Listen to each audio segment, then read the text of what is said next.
Good thanks. Thanks for tuning in. Welcome to Crystaldelphia again.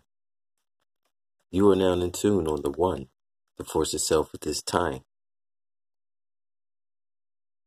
The Rastafari brethren and sistren from the 1930s, the 1940s, 1950s. These Rasta brethren were the rebirth of the Gnostics that they tried to eliminate and terminate from this planet. There was a time period where all people who were even titled or labeled Gnostic were assassinated. They assassinated millions of European and black Gnostics. Yes, they even murdered a lot of European Gnostics as well, because a lot of different European Gnostics had, a teaching that was in conflict with the Roman Catholic deception. See? So, their goal was to eliminate all of the Gnostics from the planet so that they can create their Roman Catholic deception, with the Gnostics here to debunk and discredit the Roman Catholic fuckery. They wouldn't be able to have power. So, the Vatican,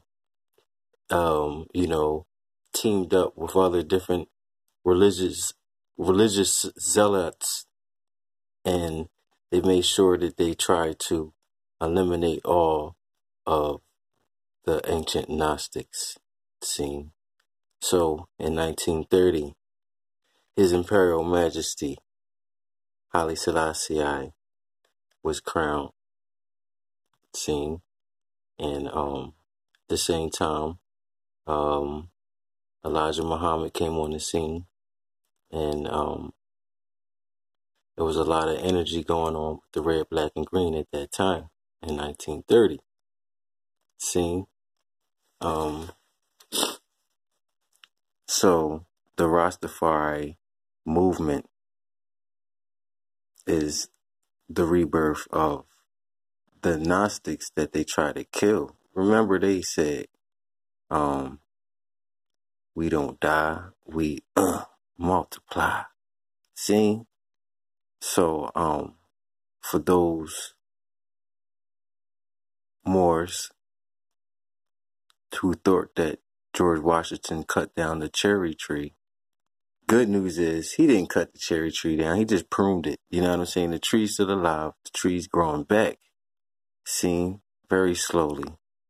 But, he didn't cut that tree down. He just pruned it a little bit. Cut down a whole bunch of branches and leaves, but the tree's still alive. See? There is hope. Anyway, so just to let you know who we are, seeing in the 1930s, the 1930s brought back some of the Gnostic awareness within inside of the indigenous people who were suffering from severe deception at that time. So, but we're going to reason on that in another reasoning session. And I know y'all hate when I say that, but I don't like to get off the topic.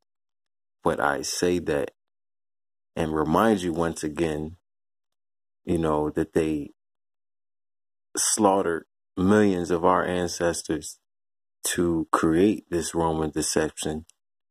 But I'm also saying that, they came back, and these were the elder Rastafari brethren and sistren seen who came back. I'm coming from the the Indigos who came back. But anyway, that's a whole nother story. Scene. Just letting you know from a more of an unorthodox way of explaining who and what the Rastafari movement is. You know, they try to murder us, so we come back. That's why a lot of the Rasta brothers and sisters from the early parts of the Rastafari rebirth, I'm not even going to say the birth of Rastafari, but the rebirth of Rastafari in the 1930s, they were, a lot of them were, especially because of the sunlight and the alkaline diet and the natural ITIL vegan diet. A lot of these brothers were, you know, telepathically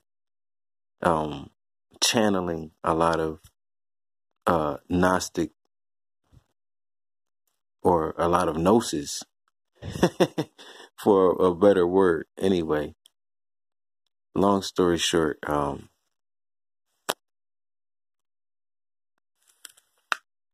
let's get into the reasoning session for a second. Excuse me. In the beginning, it was the Word, and the Word was I, and the Word was with I. See? So, I got this off the internet.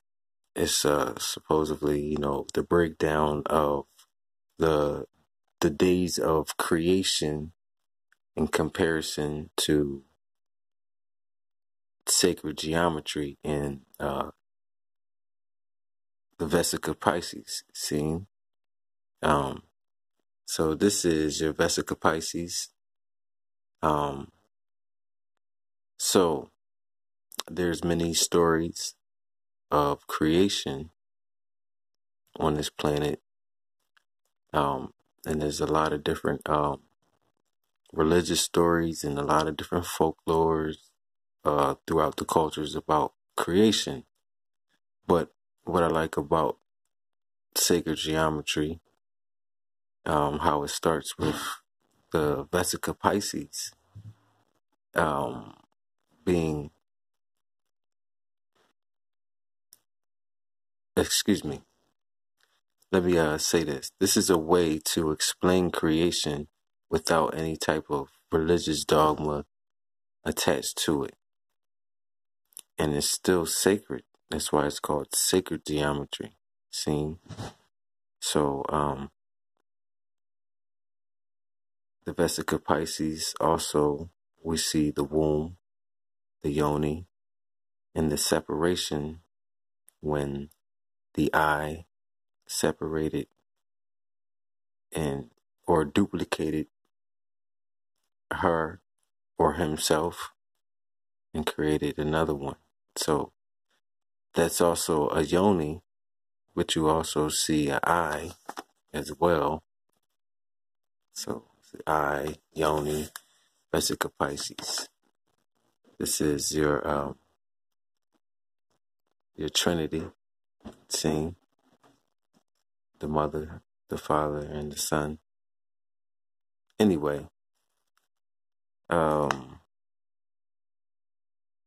I got this off the internet. Nothing special. But I got a couple questions for you guys today. We're going to get to those questions, but they're going to be funny, you know. Here's one question. Here is what the Kabbalists call the tree of life, right? And many different people have their own breakdown of the tree of life. But the tree of life concept, or the concept of some type of tree, you will find in multiple different cultures. Once again, one of those common denominators, the tree of life. So the Kabbalists, or the people who study Kabbalah, you know, they call these different energy centers Sephiros, right? See? Now, they call this the tree of life. Now, you see the tree of life exists inside of the sacred flower of life, right? Question, you would probably think that the sacred flower would be inside of the tree instead of the tree being inside of the flower.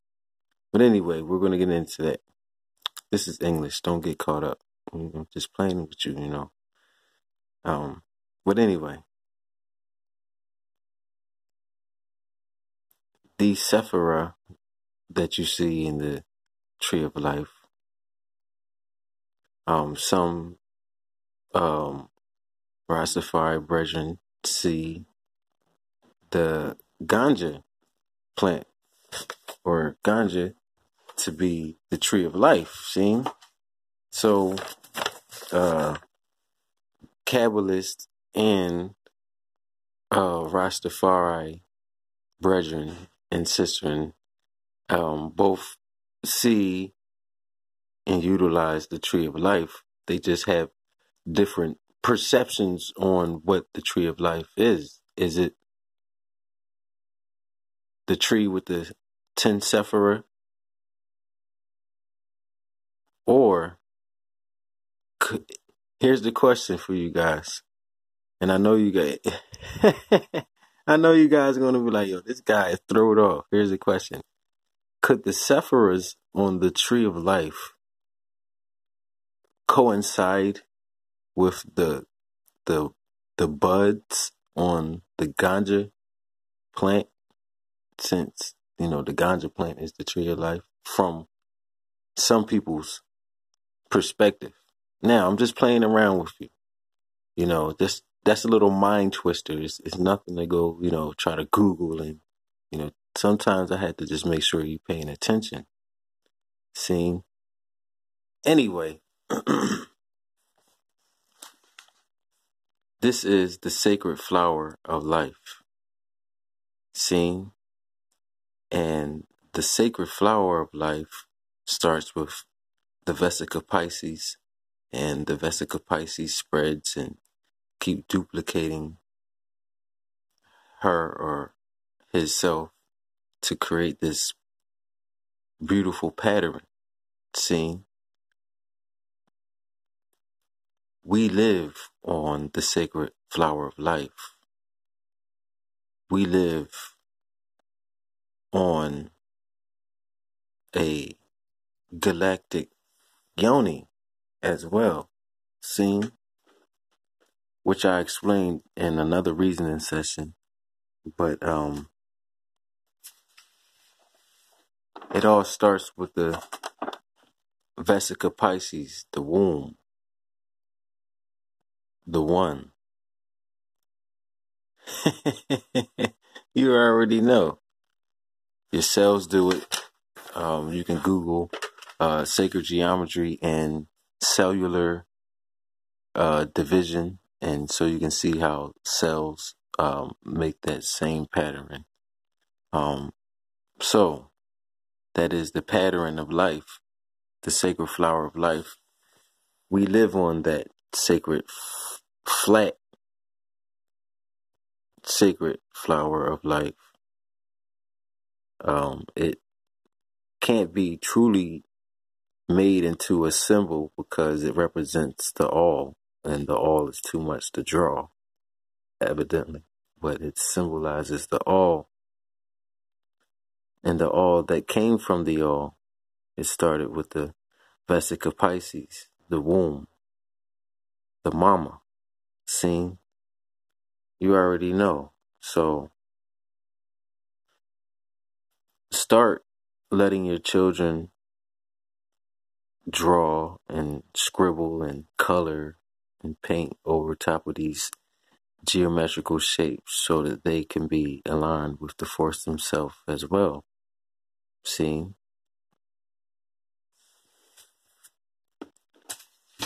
Get you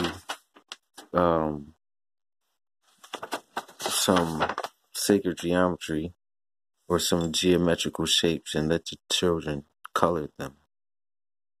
Why? Because What was hidden from the wise and prudent shall be revealed to the babes and suckling. You are now in tune on the one, the force itself at this time. Yes, I. You already know.